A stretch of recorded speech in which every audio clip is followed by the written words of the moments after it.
Hi friends, today we are talking about the 12 houses in astrology. Remember my disclaimer, astrology is open to interpretation and is a lifelong study. So take what resonates and leave what doesn't. Now remember, when it comes to reading your birth chart, there are many layers. The first three are the planets, which are the what, the signs, which are the how, and the houses, which are the where. It is important to understand each of the layers individually first, and then you can layer them, and then you can add the other layers. Today we're talking about the houses. And please excuse any typos or mistakes on my slideshow. I did not use AI for these, so it's all human generated, which means there can be mistakes. By the way, speaking of human, I am Sadie Smiley, and I love aliens and astrology. My husband and I own Cosmic Soul Sedona, which is a galactic energy healing studio in Sedona. Please stop by if you are ever in the area. So let's go ahead and dive in. So we are going to talk about each house individually, but first I want to talk about the theme of the houses before we go in. So we have houses 1 through 4, which I know this chart is very busy here, but you can see the number 1 right here, and you can go all the way to 4. So those 4 slices of the pie are your personal foundation. Now in this chart, I am using Placidus. If you are used to whole signs, each of the houses are the same exact size. Placidus is a little different, but it's the same. Whether you're using whole sign or Placidus, houses 1 through 4 are your personal foundation. So you can still watch this video even if you are using whole signs. So the first 4 houses are all about building the individual self, the mind, and personal security.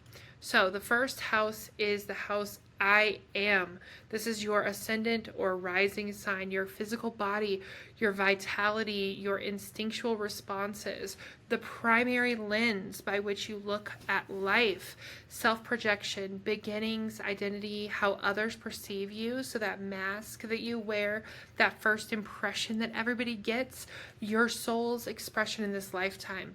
So how I'm doing this is I'm putting keywords up at the top, and then some of my notes that I have taken from my notebook here in the bottom. Some of these might be a little repetitive because the notes repeat some of the keywords. I'm doing this because my brain works better with keywords. After I get the keywords, then I can put the longer stuff together. So the first house is the portal of entry, the front door into this lifetime. It governs your immediate instinctual reaction to the world and the energetic suit of armor that you wear when walking into an unfamiliar room. Again, that mask, right? It dictates your physical constitution, your somatic health, and the default lens through which you filter every single reality that you encounter.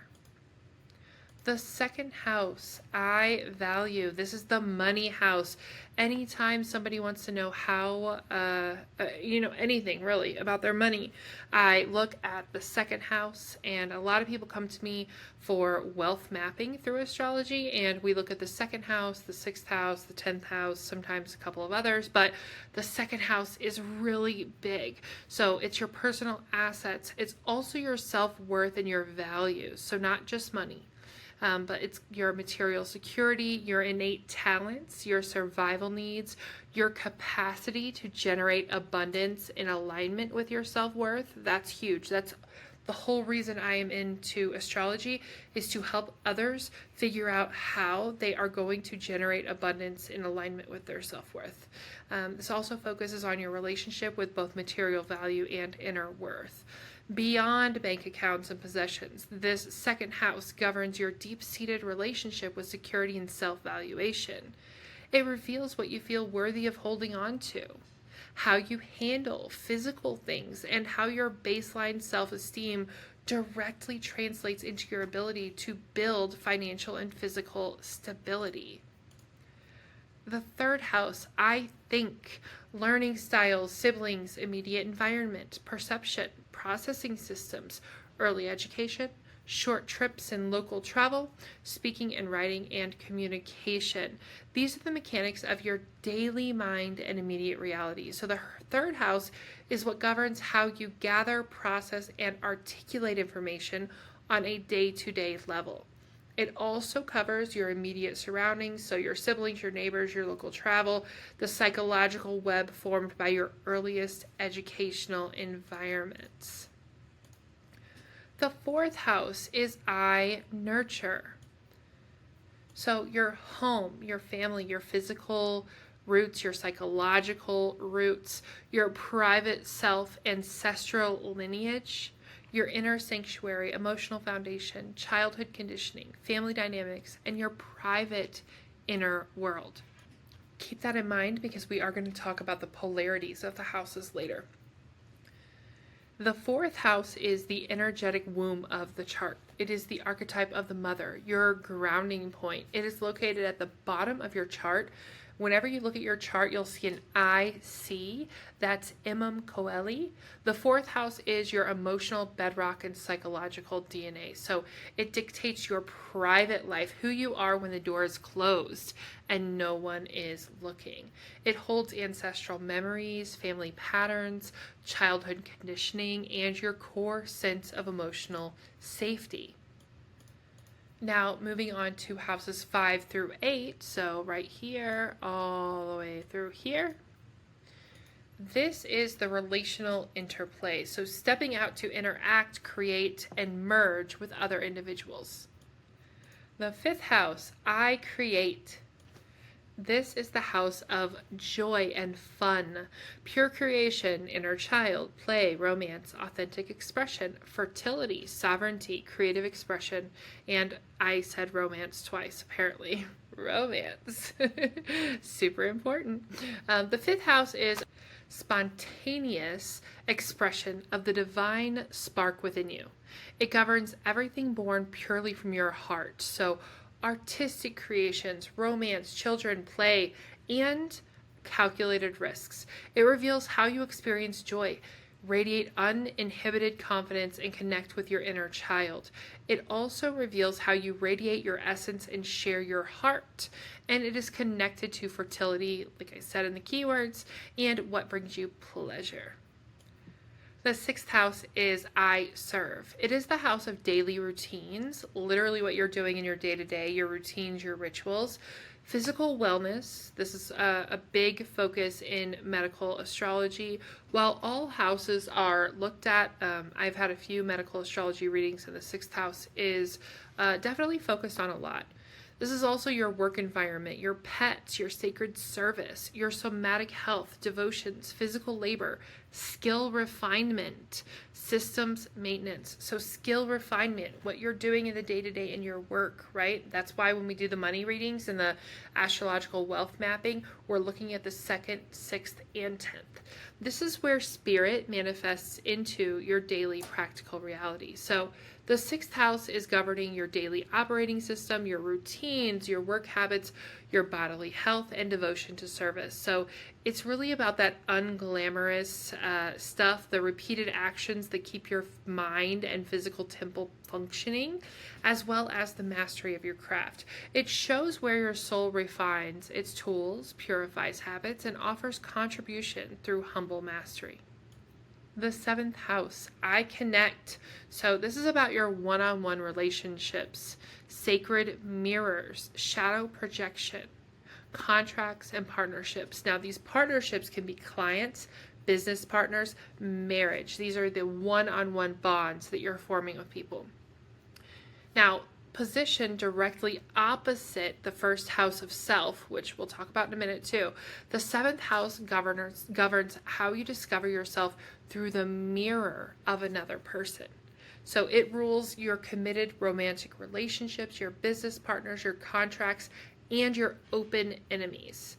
It highlights qualities that you often project onto others until you learn to embody them within yourself. It also reveals your style of relating and what you seek in others. It speaks to equality. It's that mirror.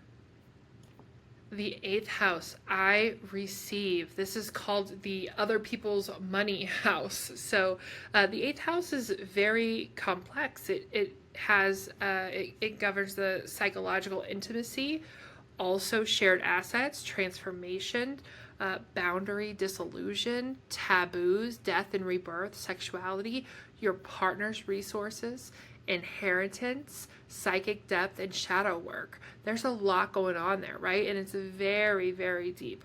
The eighth house is where you face the unknown to evolve and how other people's values and resources impact you. So this house really deals with that deep emotional and material entanglement. It governs what happens when two separate entities merge: shared money, inheritance, deep sexual vulnerability, and power dynamics. It is the realm of psychological alchemy.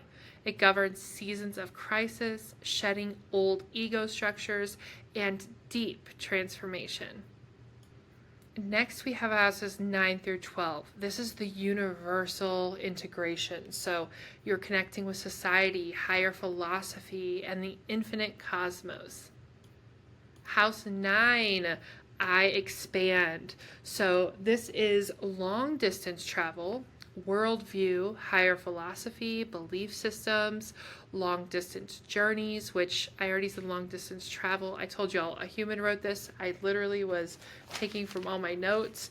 A little repetitive there, right? Wisdom, paradigm shifts, higher education, and spiritual beliefs. This is the quest for meaning. The ninth house expands your psychological horizon through that long distance travel, through that higher education, through that spiritual framework and philosophy. It governs the overarching belief system that you build to make sense of the cosmos and all the things, and how you synthesize life experience into actionable wisdom. This is where you stretch beyond the known and follow your soul's desire for truth and meaning. The 10th house, I achieve. This is a huge focus when we're doing the astrological wealth mapping. A lot of people focus on this one whenever they're doing anything to do with money and career. So this is your public calling, your career, your social footprint, your reputation and authority and public mastery. It's your public legacy, your life direction, your public contribution. Are you seeing a theme here? Public, public, public. It's your soul's calling in the outer world. It sits at the highest point of your chart, and you might see an MC there. That is your midheaven. And the 10th house represents your public footprint, your career, authority, public status, and what you build that outlives your personal existence. Side note, the midheaven is usually in the 10th house, but not always. My midheaven is in a different house, so that is not like every single person's midheaven is in the 10th house, just FYI. The 10th house shows how you step into leadership and what you contribute to the collective infrastructure. It is linked to the father archetype or authority figures, how you build and embody your higher purpose. Now remember, we had a mother archetype earlier, right? Do you remember which house that was in? The 11th house, I aspire. This is communities, group dynamics, social networks, future trajectories, humanitarian ideals, long-term dreams for yourself and the collective. So the 11th house is the house of collective wisdom. It takes your individual creativity from, remember, the 5th house, and it plugs it into the group matrix. So the 11th house governs your relationship to large communities, to friendships, to social causes, and extended networks. It is the house of long-term hopes, wishes, and visions for the future of humanity. Are you getting the theme here, the universal with the last few houses, right? You can see these themes working through each of the houses. And then last but certainly not least, we have the 12th house. I know. This is the collective unconscious, spiritual integration, solitude, implicit memory, ego dissolution, hidden realms, sacred space of endings, surrender, the unseen. The final house is the realm of the unseen and the spiritual womb before rebirth. It rules the deep subconscious, implicit memories, dreams, spiritual retreats, and isolation. It is where the individual ego boundaries dissolve back into the collective source. This requires surrender, compassion, and deep spiritual clearing. It offers healing through solitude and connection to the divine.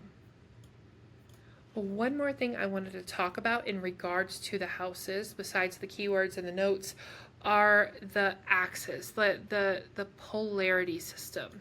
Okay, so if you look here in the chart, you see the 1 and you see the 7, right? These are directly across from each other. This is the first, 7th axis. This is about identity. This is me in the first house versus we in the 7th house. These are all about balance. This is about developing personal agency versus balancing through partnership. Remember, the 7th house was the one-on-one relationships, the partnerships, and then the first house was the house of self. It was you. So we have that me versus we balance. The 2nd and the 8th, right? You see right here, 2nd and 8th.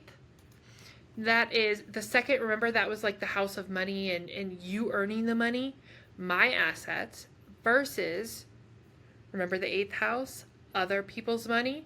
So my assets in the 2nd versus our assets in the 8th. So self-reliant income versus deeply merged resources. Then we have the 3rd and 9th axis. This is about perception. So the local mind versus the global mind. Collecting immediate facts versus seeking absolute truth. The 4th and the 10th, remember I said we would come back to this? So the 4th, this is visibility, but the 4th is about private roots versus public legacy. Remember the 4th house? It's your inner world, your family, your roots, your ancestral stuff, right? And then the 10th house, what was that? All about public, public, public. So it's your inner emotional sanctuary versus your outer worldly career.